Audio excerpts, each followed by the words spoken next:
Assalamualaikum warahmatullahi wabarakatuh. Perkenalkan, saya Nabila Sylvia Nazar dengan NIM 2010853.008 akan mempresentasikan hasil skripsi saya yang berjudul Kepentingan Amerika Serikat bergabung kembali ke Perjanjian Paris pada pemerintahan Joe Biden tahun 2021. Langsung saja bab 1, yaitu pendahuluan. Berikut latar belakang. Perjanjian Paris diratifikasi Amerika Serikat pada tahun 2016 oleh Presiden Obama. Amerika Serikat kemudian keluar dari Perjanjian Paris ini pada tahun 2017 oleh Presiden Trump, karena menurutnya perjanjian ini hanya merugikan industri dan ekonomi Amerika. Kemudian Amerika Serikat sendiri merupakan negara penyumbang emisi gas karbon terbesar setelah Tiongkok, yakni mencapai 17,89%. Lebih dari 125 juta warga Amerika terpapar kualitas udara yang buruk. Terdapat 51% sungai dan aliran air telah tercemar oleh polusi.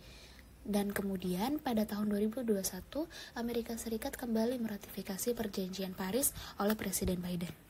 Dengan rumusan masalah, Amerika Serikat sebagai negara penghasil gas emisi kedua terbesar merasakan dampak yang mengancam keberlangsungan hidup rakyat Amerika bahkan global.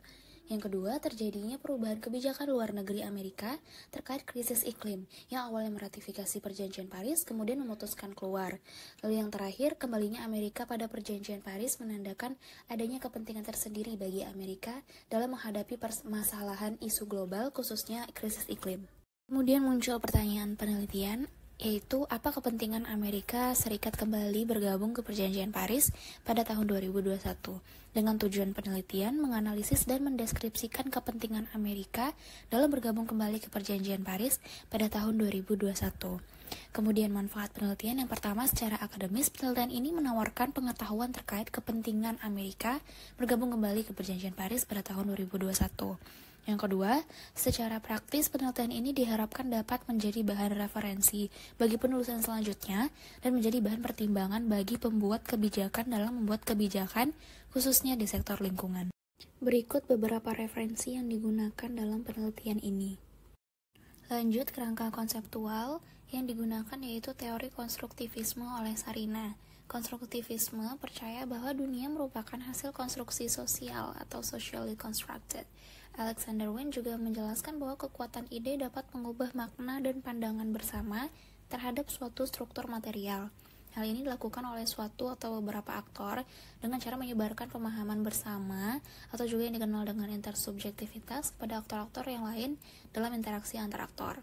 Nah, dengan demikian, realitas internasional pada dasarnya berada di bawah konstruksi aktor yang memiliki kekuatan ide ini untuk dapat mengubah realitas sosial yang ada. Terdapat 3 aspek penting dalam kajian konstruktivisme menurut Sarina, yaitu yang pertama kekuatan ide, kemudian norma sosial, dan identitas yang menentukan kepentingan dan aksi. Konstruktivisme konvensional mempertanyakan apa, berfokus pada hubungan antar aktor, norma sosial, identitas, dan juga kepentingan. Berikut adalah tabel aplikasi konstruktivisme pada penelitian ini. Aspek penting konstruktivisme yang pertama yaitu identitas yang menentukan kepentingan dan aksi. Aplikasi pada penelitiannya yaitu bagaimana identitas Amerika Serikat yang berubah menjadi peduli akan mitigasi perubahan iklim ini saat di bawah kepemimpinan Joe Biden yang kemudian mempengaruhi kepentingan Amerika Serikat. Yang kedua, kekuatan ide yang disebarkan melalui pemahaman bersama oleh satu atau beberapa aktor dalam struktur. Aplikasi pada penelitiannya yaitu bagaimana ide secara terus-menerus dikonstruksi bahwa mitigasi perubahan iklim ini membutuhkan kontribusi global dan bagaimana ide ini disebarkan melalui Perjanjian Paris. Lalu yang terakhir yaitu norma sosial yang membentuk proper behavior aktor dalam struktur. Aplikasi pada penelitiannya yaitu bagaimana persamaan nilai-nilai norma yang dimiliki oleh Amerika Serikat sesuai dengan norma-norma sosial yang dianut oleh Perjanjian Paris seperti mitigasi krisis iklim, upaya penurunan emisi global, peralihan penggunaan bahan bakar fosil ke energi ramah lingkungan yang kemudian dapat mengantarkan Amerika Serikat untuk dapat mencapai kepentingan nasionalnya. Metodologi penelitian dengan jenis penelitian kualitatif, batasan penelitian yaitu dari tahun 2016 hingga tahun 2023. Unit dan level analisis berada pada tingkat negara, unit analisis kepentingan nasional Amerika Serikat, Unit eksplanasi kebijakan luar negeri Amerika Serikat. Teknik pengumpulan data yaitu data sekunder atau studi kepustakaan, dan teknik analisis data yaitu pengelompokan data, reduksi data, penyajian data, dan pengambilan kesimpulan. Berikut sistematika penulisan. Pada bab 1 akan berisi pendahuluan, bab 2 berisikan isu perubahan iklim di Amerika Serikat, bab 3 berisi kebijakan iklim Perjanjian Paris di Amerika Serikat, dan pada bab 4 akan menjelaskan hasil analisis kepentingan nasional Amerika Serikat pada Perjanjian Paris pada tahun 2021. Kemudian pada bab 5 akan berisi penutup. Selanjutnya, pada bab 2 akan menjelaskan isu perubahan iklim di Amerika Serikat. Pada subbab pertama yaitu menjabarkan tentang perubahan iklim di Amerika Serikat. Sejak masa revolusi industri, Amerika Serikat adalah salah satu negara penghasil emisi gas karbon terbesar di dunia, bersama dengan Tiongkok. Dalam perkembangannya, gas karbon ini kemudian menimbulkan banyak masalah pada sektor lingkungan yang tidak hanya dihadapi oleh para negara penghasil gas emisi saja, tetapi juga negara-negara lain yang menghasilkan emisi lebih sedikit. Amerika Serikat yang merupakan salah satu negara penghasil emisi terbesar tentu merasakan dampak yang ditimbulkan dari gas emisi tersebut, di mana dampak yang dihasilkan tersebut dapat mengancam keberlangsungan hidup rakyat Amerika Serikat. Nah, isu perubahan iklim ini kembali naik ke permukaan dan membuat khawatir khalayak internasional karena terdapat fakta yang menyebutkan bahwa tahun 2015 itu menjadi tahun yang paling hangat sepanjang sejarah umat manusia, mengalahkan suhu pada tahun 2014.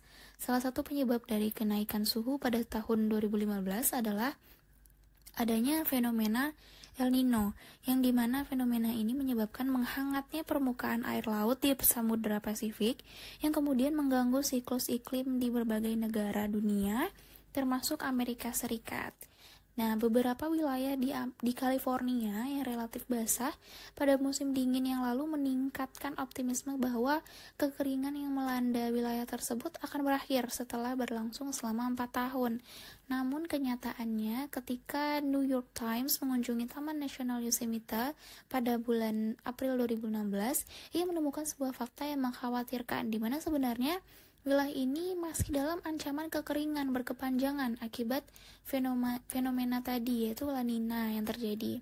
Nah, kehadiran La Nina ini berpotensi membawa wilayah California kembali ke fase kekeringan setelah sebelumnya mendapatkan curah hujan yang lumayan melegakan. Berdasarkan data, terdapat lebih dari 135 juta orang Amerika hidup dengan udara yang tercemar, menempatkan kesehatan dan kehidupan mereka dalam risiko.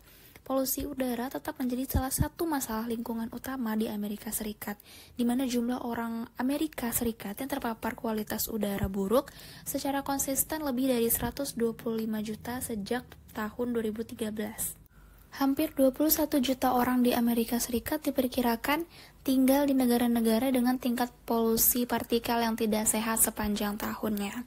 Kualitas udara yang buruk juga merugikan Amerika Serikat sekitar 617 miliar dolar dalam kerusakan setiap tahun. Selain itu, EPA atau Environment Protection Agency memperkirakan Amerika Serikat telah menghabiskan sekitar 65 miliar dolar setiap tahun untuk membersihkan polusi yang ada di udara. Proyek Integritas Lingkungan menerbitkan sebuah laporan yang menemukan hasil yang mengkhawatirkan dari tes kualitas air dalam seluruh 50 negara bagian di Amerika Serikat, yaitu sebanyak lebih dari 700.000 mil saluran air atau sekitar 51% dari sungai dan aliran sungai yang dinilai telah tercemar oleh polusi yang ada. Laporan tersebut menemukan wilayah Indiana berada di puncak daftar negara bagian dengan saluran air paling kotor, dengan total 24.395 mil sungai dan aliran sungai dianggap terganggu untuk sarana rekreasi. Emisi tinggi yang terus berlanjut akan menyebabkan sebagian besar dampak negatif bagi keanekaragaman hayati, jasa ekosistem, dan pembangunan ekonomi, serta memperbesar risiko bagi mata pencaharian dan bagi ketahanan pangan dan manusia. Keamanan manusia terancam oleh isu perubahan iklim karena perubahan iklim memiliki pengaruh dalam terganggunya mata pencaharian, peningkatan konflik, perubahan budaya, dan migrasi penduduk.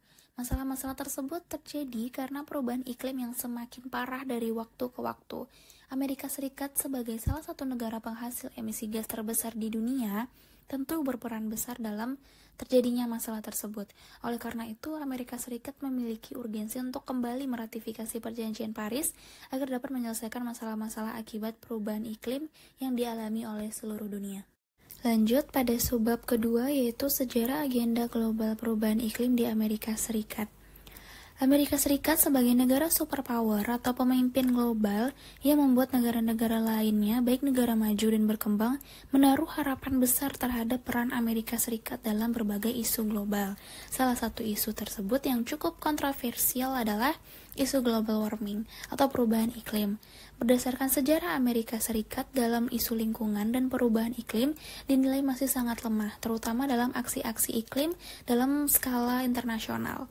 Pada tahun 1972, negara-negara PBB mengadakan pertemuan di Stockholm dan membentuk The United Nations Environment Program atau disingkat UNEP. UNEP ini dibentuk dengan tujuan memaksa negara-negara partisipan mengadopsi prinsip-prinsip pengelolaan lingkungan demi mencegah terjadinya perubahan iklim. Lalu pada tahun 1987, negara-negara yang tergabung dalam PBB mengadakan pertemuan tingkat multilateral guna merancang sebuah perjanjian terkait perlindungan lapisan ozon pertama yang disebut Protokol Montreal. Secara umum, Protokol Montreal adalah sebuah perjanjian lingkungan dengan agenda mengurangi produksi sejumlah zat yang menyebabkan kerusakan pada lapisan ozon demi mencegah terjadinya perubahan iklim. Nah, Protokol Montreal ini menjadi awal mula pembentukan rezim perubahan iklim selanjutnya. Pada tahun 1990, PBB membentuk suatu komite perundingan untuk menyiapkan sebuah konvensi dalam hal menanggulangi isu perubahan iklim. Komite ini disebut Committee for a Framework Convention on Climate Change atau disingkat dengan INC/FCCC. Dalam rentang waktu 1991 hingga 1992, INF/FCCC ini mengadakan beberapa kali pertemuan. Pertemuan terakhir dilaksanakan di Rio de Janeiro, Brazil, yang membahas penanggulangan masalah gas rumah kaca yang diakibatkan oleh proses industrialisasi.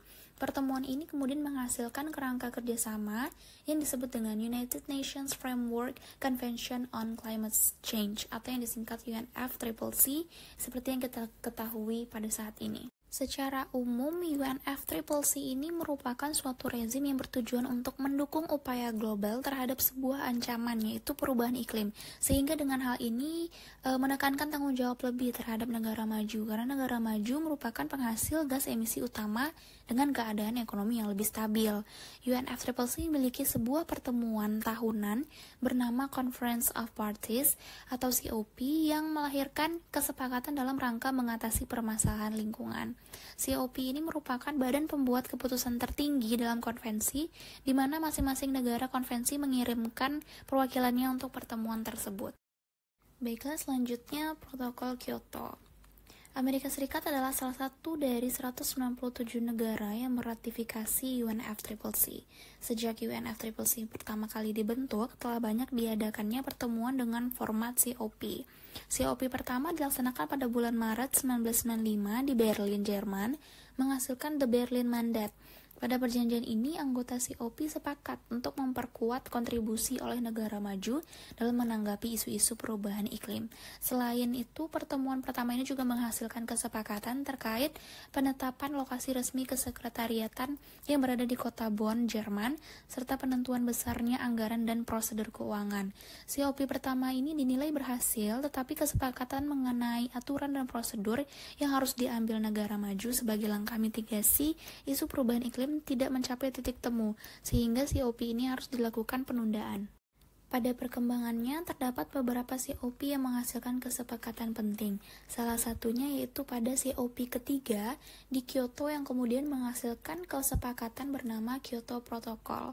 Protokol Kyoto ini merupakan sebuah persetujuan internasional yang mengatur pelaksanaan konvensi perubahan iklim bagi para pihak UNFCCC dalam upaya menurunkan emisi gas rumah kaca guna menjaga kestabilan konsentrasi gas rumah kaca di atmosfer berada pada tingkat tertentu. Protokol Kyoto ini dibuat untuk mencapai tujuan dari Konvensi Perubahan Iklim dengan latar belakang adanya kekhawatiran masyarakat internasional terhadap dampak dari penggunaan bahan bakar fosil yang kurang efisien dan menghasilkan GRK yang berlebih dengan CO2 sebagai GRK utama. Dampak berlebih tersebut mengganggu sistem alami efek rumah kaca atmosfer bumi, sehingga menyebabkan meningkatkan suhu bumi secara global dan juga merusak sistem alami iklim bumi. Pada akhirnya, dampak tersebut akan merugikan juga ekosistem alami dan kehidupan manusia. Oleh karena itu, masyarakat internasional berusaha untuk mengatasinya dengan cara mengikat negara-negara industri untuk menekan emisi GRK-nya ini melalui sebuah perjanjian internasional yang dikenal dengan Protokol Kyoto. Protokol Kyoto ini mulai ditandatangani pada Maret 1998 di kantor besar PBB New York dan mulai berlaku pada hari ke-90 setelah paling sedikit 55 negara meratifikasinya, di mana jumlah emisinya mencapai 55% dari total emisi yang ditargetkan. Sampai dengan 14 Mei 2003, sudah 108 negara yang telah menyerahkan instrumen ratifikasinya dengan emisi mencapai 43,9%. Nah, dalam hal ini, maka negara-negara dibagi menjadi 3 golongan oleh Protokol Kyoto sesuai dengan komitmen dan tanggung jawabnya masing-masing. Kelompok pertama adalah golongan Aneks 1. Golongan ini mencakup negara-negara industri yang menjadi anggota Organization for Economic Cooperation and Development atau OECD dan negara-negara dengan ekonomi dalam masa transisi. Kelompok kedua adalah Aneks 2, merupakan pihak-pihak yang terdiri atas OECD, tapi tidak termasuk pihak dengan ekonomi dalam masa transisi tadi, sehingga bertanggung jawab lebih untuk menyediakan dana bagi negara berkembang dalam mengurangi emisi gas yang dihasilkan oleh negara aneks. Kelompok ketiga atau terakhir merupakan kelompok non-aneks, di mana negara-negara berkembang yang paling rentan terkena dampak dari perubahan iklim, sehingga dinilai membutuhkan bantuan dari negara aneks untuk mencapai pengurangan emisi. Untuk mencapai target-target ini, Protokol Kyoto memperkenalkan 3 mekanisme berbasis pasar, sehingga menciptakan apa yang sekarang dikenal sebagai pasar karbon. 3 mekanisme tersebut yaitu yang pertama Joint Implementation, kedua Emission Trading, dan yang ketiga Clean Development Mechanism. Mekanisme pertama yaitu Joint Implementation atau implementasi bersama, merupakan sebuah mekanisme yang disepakati dengan agenda-agenda negara-negara yang meratifikasi Protokol Kyoto harus berkomitmen untuk mengurangi dan membatasi pengeluaran emisi dalam format Emission Reduction Unit atau ERU. Mekanisme kedua yaitu Emission Trading System atau ETS yang terlampir dalam pasal 17 Protokol Kyoto. Adapun dari maksud dari mekanisme ini sendiri adalah suatu mekanisme yang disetujui dengan cara melakukan transaksi penjualan emisi antara negara aneks dengan perusahaan. Lebih lanjutnya adalah negara maupun perusahaan yang mampu menurunkan emisinya di atas standar yang telah diciptakan dan masih memiliki kesempatan, maka dapat menjual pembagian yang tersisa kepada negara yang emisinya melebihi standar yang telah ditetapkan, sehingga hal ini negara maupun perusahaan dapat menetapkan nilai ekonomi atas emisi yang dikeluarkan. Berikut mekanisme ketiga adalah Clean Development Mechanism atau CDM. Mekanisme ini tertera dalam artikel 12 Protokol Kyoto. Clean Development Mechanism atau CDM ini adalah mekanisme yang melibatkan negara aneks dan non-aneks, di mana pada mekanisme ini negara aneks akan melakukan proyek pengurangan emisi pada negara non-aneks dengan menyediakan sejumlah dana, di mana di bawah mekanisme ini perusahaan-perusahaan di negara industri menginvestasikan dananya pada proyek-proyek di negara berkembang dalam rangka mengurangi emisi GRK tanpa menghindarkan efek gas rumah kaca. Kendati demikian, mekanisme-mekanisme ini yang dimiliki oleh Protokol Kyoto sendiri dianggap gagal mencapai tujuannya, yaitu menekan negara-negara untuk tidak mengeluarkan emisi di atas standar yang ditentukan pada periode pertamanya. Dalam pengimplementasian mekanisme yang pertama, Emission Trading System atau ETS, masih banyak negara yang memberikan izin kepada perusahaan untuk menghasilkan emisi dengan bebas tanpa memperhatikan standar batas emisi yang telah ditetapkan. Pengimplementasian mekanisme kedua, Joint Implementation pun sama saja, yakni terhambat oleh beberapa permasalahan yang ada, yaitu Transaction Risk Assessment atau masalah yang ditimbulkan karena tidak adanya kerangka kerjasama internasional yang berkaitan dengan proyek Joint Implementation, sehingga dalam pengimplementasiannya tidak dipatuhi dan kerap sekali dilanggar karena adanya kerancuan dalam aturan yang dibentuk. Terakhir, hambatan mekanisme ketiga, Clean Development Mechanism, yang membuat negara aneks bebas mengeluarkan emisi dengan syarat bersedia untuk memberikan dana bantuan kepada negara non-aneks, yang mana hal ini sama sekali tidak mendukung pihak global dalam mengurangi kadar emisi. Permasalahan lain yang timbul dari mekanisme-mekanisme yang ada pada protokol Kyoto ini, tidak adanya peran dari negara-negara penghasil emisi terbesar di dunia seperti Amerika Serikat dan Tiongkok, yang mana pada akhirnya membuat rezim ini gagal pada periode pertamanya. Kegagalan pada periode pertama ini membuat COP melakukan pertemuan ulang guna mendiskusikan tentang komitmen periode kedua rezim tersebut. Lanjut ke rezim kedua, yaitu Perjanjian Paris. Pada tahun 2012, masa berlaku Perjanjian Protokol Kyoto periode pertama mulai habis. Hal ini membuat aktor internasional berusaha untuk menemukan cara untuk mengisi kekosongan Perjanjian Perubahan Iklim. Pada COP ke-17 UNFCCC di Durban, Afrika Selatan, para pihak kemudian sepakat untuk membentuk Ad Hoc Working Group on the Durban Platform for Enhanced Action. Dalam kenyataannya, Durban Platform ini tidak dapat memenuhi standar perjanjian internasional yang akan menggantikan protokol Kyoto. Selanjutnya, pada COP ke-18 UNFCCC di Doha, Qatar, disepakati Doha Gateway dan Doha Amendment, yang selanjutnya memperjelas status periode komitmen kedua yang akan diakhiri pada tanggal 31 Desember 2020. Namun sayangnya hal ini tidak dapat tercapai karena jumlah negara yang meratifikasi Doha Amendment ini tidak mencapai target yang dibutuhkan, di mana dari 144 negara yang hadir, hanya 23 negara yang bersedia meratifikasi Doha Amendment ini. Dengan ketidakberhasilan dari Doha Amendment ini, menjadikan perpanjangan komitmen protokol Kyoto pada periode kedua batal dilakukan. COP selanjutnya diadakan pada tahun 2013 di Warsawa, Polandia. Pertemuan ini menghasilkan persetujuan pembentukan rezim perubahan iklim baru. Rezim ini diharapkan harus selesai pada tahun 2015, sehingga dapat berlaku paling lambat 2020. COP di Warsawa ini juga menghasilkan National Determined Contribution atau NDC yang nantinya akan menjadi salah satu pilar penting dalam Perjanjian Paris. COP ke-20 diadakan tahun 2014 di Peru, di mana pertemuan ini merupakan penyempurnaan dari rencana pembuatan rezim perubahan iklim yang baru. Pada pertemuan ini terdapat setidaknya 100 negara sepakat untuk berkomitmen dan diawasi dalam hal menurunkan emisi.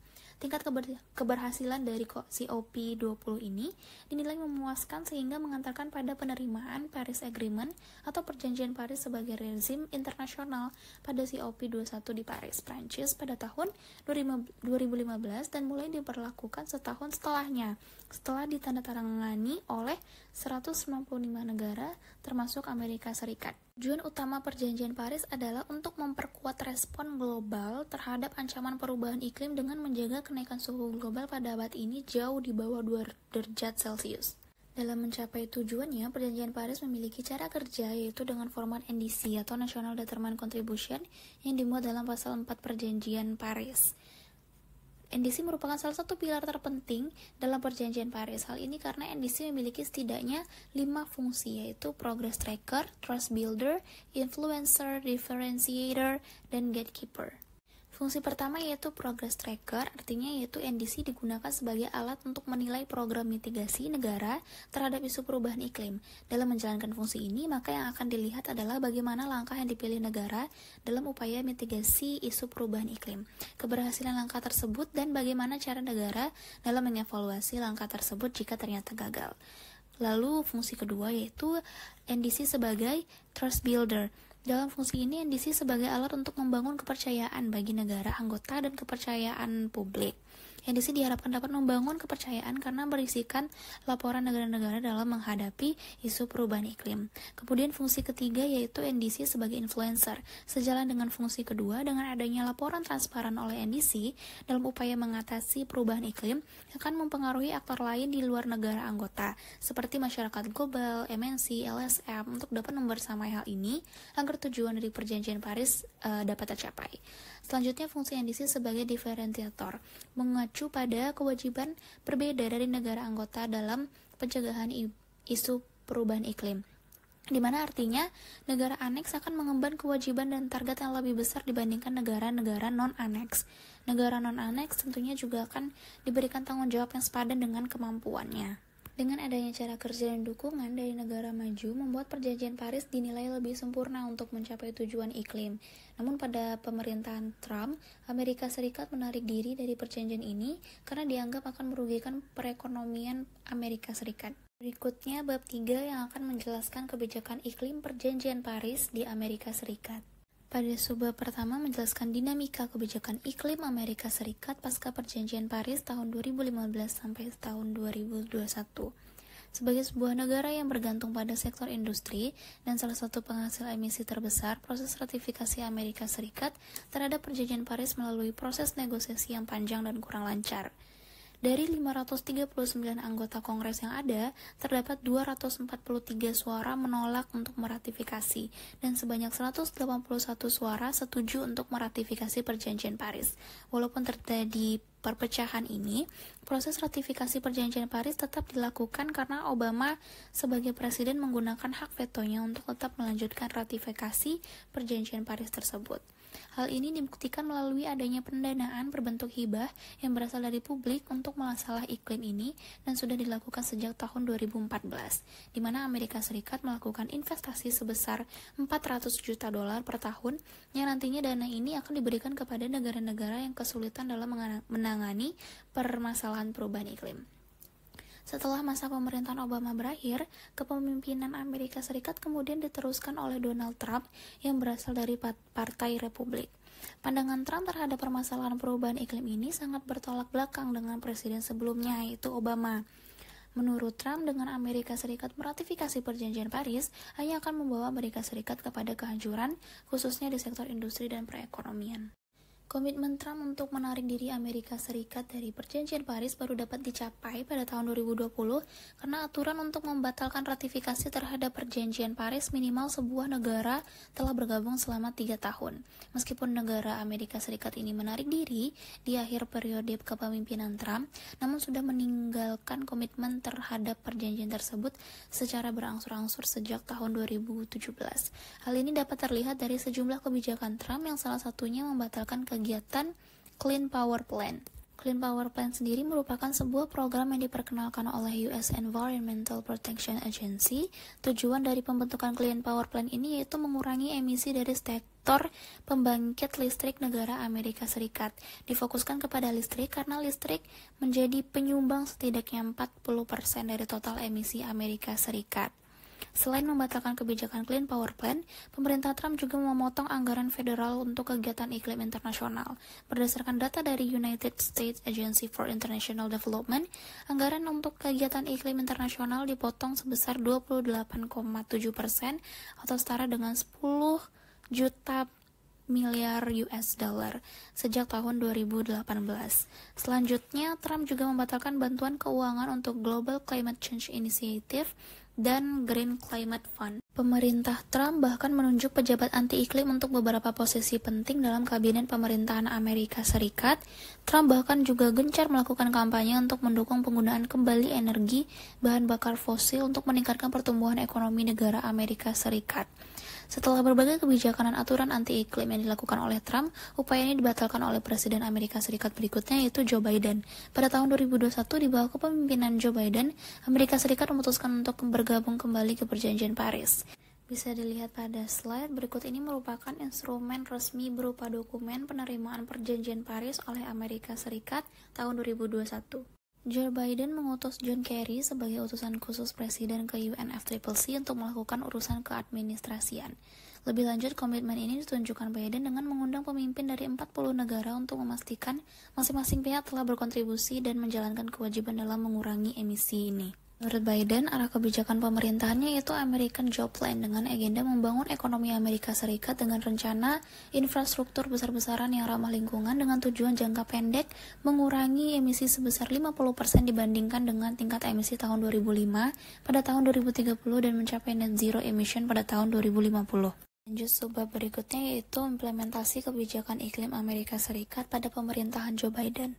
Komitmen Biden tidak hanya sampai pada meratifikasi kembali perjanjian Paris saja, namun upaya Biden juga menggantikan beberapa kebijakan pendahulunya yang anti-iklim. Biden membentuk 9 staf dengan fokus utama iklim dan melakukan perombakan terhadap tindakan iklim. Biden juga mencanangkan undang-undang pengurangan inflasi pada tahun 2022. Nah, kebijakan baru ini bertujuan untuk mengurangi separuh emisi GRK pada tahun 2030. Sasaran Amerika Serikat adalah menjadi net zero pada tahun 2050. Undang-undang ini juga telah mendorong investasi signifikan pada energi terbarukan dan mendukung langkah-langkah efisiensi energi. Biden mengusung rencana ekonomi Build Back Better yang diperkirakan akan menciptakan 18,6 juta lapangan kerja dan meningkatkan pendapatan rumah tangga tahunan hingga $5.000. Biden juga turut mencanangkan proyek teknologi bersih, mulai dari tenaga surya, jaringan mikro, pembangkit listrik tenaga air, hingga mengembangkan proyek energi bersih di lahan tambang guna dekarbonisasi operasi dan meminimalkan dampak lingkungan. Upaya Biden ini sesuai dengan edisi Perjanjian Paris yang 5 tadi, yaitu Progress Tracker, Trust Builder, Influencer, Differentiator, and Gatekeeper. Baiklah, pada bab 4 ini akan menjelaskan analisis kepentingan nasional Amerika Serikat pada Perjanjian Paris tahun 2021. Pada subbab pertama akan menjelaskan identifikasi identitas dari Amerika Serikat. Menurut konstruktivis, negara akan bertindak sesuai dengan identitas yang dimilikinya. Identitas negara terbentuk secara sosial dari interaksi antar aktor yang kemudian menentukan kepentingan negara dan tindakannya. Amerika Serikat sebagai negara superpower menjadi harapan bagi global dalam berbagai isu. Salah satu isu global tersebut adalah isu perubahan iklim. Pada tahun 1997, Protokol Kyoto, perjanjian mitigasi iklim ini disetujui oleh Amerika Serikat. Namun perjanjian ini mendapat penolakan dari para senat, sehingga Amerika Serikat berhenti untuk mendukung. Nah, pada masa Obama, krisis iklim ini dimulai diperhatikan dengan beberapa kebijakan, yaitu Clean Air Act, the United States Department of Transportation, and the United States Environmental Protection Agency, guna membuat kendaraan ramah lingkungan dan pembuatan bangunan ramah lingkungan. Nah, dalam skala global, Obama membuktikan dengan meratifikasi Perjanjian Paris pada tahun 2016. Identitas Amerika Serikat sempat mengalami perubahan sehingga mempengaruhi perilakunya. Kemudian dominasi ide dan motivasi dari Perjanjian Paris. Konstruktivisme melihat dunia sebagai sesuatu yang dibentuk dari konstruksi sosial. Dengan adanya kekuatan ide dapat mempengaruhi realitas dan keyakinan pada politik dunia. Ide yang dibentuk oleh Perjanjian Paris yaitu perubahan iklim merupakan isu global yang membutuhkan tindakan global. Dengan adanya ide ini mendorong para aktor untuk berperilaku sesuai dengan identitas mereka. Perjanjian Paris secara signifikan menurunkan proyeksi kenaikan suhu global dari 3,9 derajat Celcius menjadi 2,8 derajat Celcius. Hal ini turut mendorong Amerika Serikat untuk kembali meratifikasi Perjanjian Paris pada tahun 2021 setelah sebelumnya menarik diri dari tahun 2017. Amerika Serikat telah berkomitmen untuk memangkas emisi gas rumah kaca sebesar 26 hingga 28% pada tahun 2025 dan mencapai rencana energi bersih. Amerika Serikat juga memberikan dukungan berupa bantuan dana dalam upaya mitigasi iklim ini. Perilaku Amerika Serikat yang awalnya menentang adanya krisis iklim berubah menjadi peduli akan mitigasi krisis iklim akibat dari dominasi atau kekuatan ide yang dibentuk oleh Perjanjian Paris. Lalu aspek kedua yaitu persamaan norma sosial oleh Perjanjian Paris dengan Amerika Serikat. Norma dalam konstruktivis ini didefinisikan sebagai standar berperilaku yang pantas bagi aktor sesuai dengan identitasnya. Sebagai negara adidaya, Amerika Serikat memiliki peran penting dalam kesepakatan iklim karena menyumbang emisi karbon terbesar kedua setelah Tiongkok. Emisi Amerika Serikat diperkirakan sebesar 6,7 gigaton setara dengan CO2 per tahun pada tahun 2025. Emisi tahunan global akan meningkat menjadi 57,3 gigaton per tahun jika krisis ini diabaikan. Pada masa Trump, norma yang diadopsi oleh Amerika berbanding terbalik dengan yang diambil oleh Biden. Keputusan Trump untuk keluar dari Perjanjian Paris serta kebijakan anti-iklim lainnya. Keputusan Trump ini diambil karena menurutnya Perjanjian Paris hanya memberikan kerugian pada Amerika Serikat yang ekonominya harus mengontrol emisi gas dari produksi industri.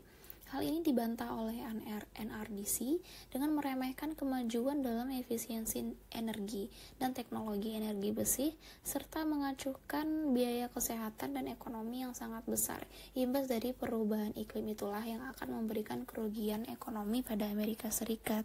Kebijakan anti iklim lainnya yang dikeluarkan oleh Trump yaitu penghapusan kebijakan Energy Independence Executive Order dan Clean Power Plan serta menghentikan pendanaan untuk krisis iklim ini. Langkah ini berimbas kepada inisiatif global dalam aksi iklim dan pengembangan energi bersih.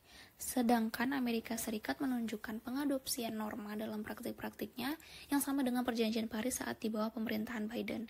Perjanjian Paris sendiri bertujuan untuk menjaga kenaikan temperatur global di bawah 2 derajat Celcius dan mengurangi emisi karbon secara cepat. Menurut konstruktivisme, norma bertindak sebagai pembatas negara sehingga dapat mengendalikan kebijakan luar negeri. Konstruktivis berpendapat bahwa negara menghindar untuk melanggar norma karena terdapat kepentingan nasional yang ingin dicapainya. Dengan adanya persamaan norma sosial antara Amerika Serikat dan Perjanjian Paris ini, membuat Amerika Serikat memutuskan untuk bergabung kembali karena dapat membantu Amerika untuk mencapai kepentingan nasionalnya. Kemudian sampai pada aspek terakhir yaitu kepentingan nasional Amerika Serikat dalam Perjanjian Paris pada tahun 2021. Identitas dan kepentingan menjadi penting dalam kajian konstruktivisme ini karena identitas pada dasarnya membentuk kepentingan dan aksi. Amerika Serikat selaku negara superpower memiliki peranan yang sangat signifikan. Amerika Serikat memiliki identitas reintegrasi global untuk mengembalikan kepercayaan dunia terhadap perubahan iklim. Berdasarkan identitas berupa reintegrasi global inilah, Amerika Serikat mempunyai kepentingan untuk bergabung kembali ke Perjanjian Paris. Berikut 3 kepentingan yang ingin dicapai oleh Amerika Serikat melalui Perjanjian Paris dilihat dari urgensi dampak perubahan iklim. Yang pertama yaitu perlindungan lingkungan, kedua pencitraan dan diplomasi, ketiga kepentingan ekonomi. Kepentingan pertama yaitu perlindungan lingkungan. The National Climate Assessment Amerika Serikat dengan tegas menunjukkan bahwa iklim sedang berubah dan bahwa pemanasan selama 50 tahun terakhir terutama disebabkan oleh emisi gas yang memerangkap panas yang disebabkan oleh manusia. Emisi ini sebagian besar berasal dari pembakaran batu bara, minyak, dan gas, dengan kontribusi tambahan dari pembukaan hutan dan beberapa praktik pertanian. Berdasarkan data, terdapat lebih dari 135 juta orang Amerika hidup dengan udara yang tercemar, menempatkan kesehatan dan kehidupan mereka dalam risiko. Hampir 21 juta orang di Amerika Serikat diperkirakan tinggal di negara-negara dengan tingkat polusi partikel yang tidak sehat sepanjang tahun. Komitmen bersejarah yang dijamin dari semua negara oleh Perjanjian Paris sangat penting untuk mengurangi risiko ini dan banyak risiko lainnya bagi kemakmuran Amerika Serikat. Kemudian kepentingan kedua yaitu pencitraan dan diplomasi. Amerika Serikat dapat memperkuat posisinya sebagai pemimpin dalam upaya global melawan perubahan iklim dengan memperkuat hubungan diplomatik. Amerika Serikat akan dinilai memiliki citra baik peduli lingkungan bagi dunia internasional dan akan menarik banyak pihak untuk menjalin kerjasama khususnya teknologi energi bersih. Mengembalikan kepercayaan diri dunia dalam menghadapi perubahan iklim dan dapat mendorong negara-negara lain untuk membersamai mitigasi perubahan iklim ini. Presiden Biden menggunakan kesempatan pidato kebijakan luar negeri pertamanya untuk berbicara langsung kepada rakyat Amerika Serikat tentang urgensi krisis iklim dan perlunya tindakan. Terlibat kembali secara diplomatis dalam proses multilateral utama dan dengan para pelaku iklim utama seperti Tiongkok, India, Uni Eropa, dan Brazil. Amerika Serikat melakukan pencepatan dalam pekerjaan lintas lembaga. Kemudian kepentingan ekonomi, menjadikan strategi mitigasi krisis iklim ini sebagai prioritas utama kebijakan luar negeri Amerika Serikat. Biaya kesehatan dan ekonomi yang menjadi sangat besar imbas dari perubahan iklim. Ada lebih dari 2,5 juta orang Amerika yang bekerja di bidang energi bersih di semua 50 negara bagian. Rencana ekonomi Biden diperkirakan akan menciptakan 18,6 juta lapangan kerja dan menghasilkan peningkatan pendapatan rumah tangga tahunan hampir $5.000. Pasar energi bersih global akan berjumlah lebih dari $60 triliun dalam 2,5 dekade mendatang. Nah, peluang besar ini bagi ekspor energi bersih Amerika Serikat. Investasi infrastruktur dalam energi bersih dan efisiensi energi dapat memberikan manfaat global yang besar sekitar 19 triliun dolar. Kemudian bab 5 yang berisi kesimpulan. Perubahan kebijakan Amerika Serikat terkait Perjanjian Paris disebabkan adanya konstruksi sosial terhadap identitas Amerika Serikat serta ide dan norma sosial yang pada akhirnya mempengaruhi perilaku Amerika Serikat dalam tujuannya mencapai kepentingan nasionalnya. Perjanjian Paris menyebarkan ide akan bahaya perubahan iklim yang semakin meningkat dan membutuhkan dukungan dari dunia untuk membersamai krisis iklim ini. Dengan identitas yang dimiliki oleh Amerika Serikat, hasil dari konstruksi sosial ini mempengaruhi kepentingan nasional dan tindakannya. Sementara itu, persamaan norma sebagai standar perilaku yang ditunjukkan oleh Perjanjian Paris dalam kerangka kerja yang dimilikinya selaras dengan norma atau standar berperilaku oleh Amerika Serikat. Kemudian saran untuk penelitian selanjutnya untuk dapat melihat perubahan kebijakan Amerika Serikat terkait Perjanjian Paris menggunakan teori lainnya. Baiklah, demikian seminar hasil skripsi saya. Lebih dan kurang saya mohon maaf. Terima kasih atas perhatiannya. Saya tutup. Assalamualaikum warahmatullahi wabarakatuh.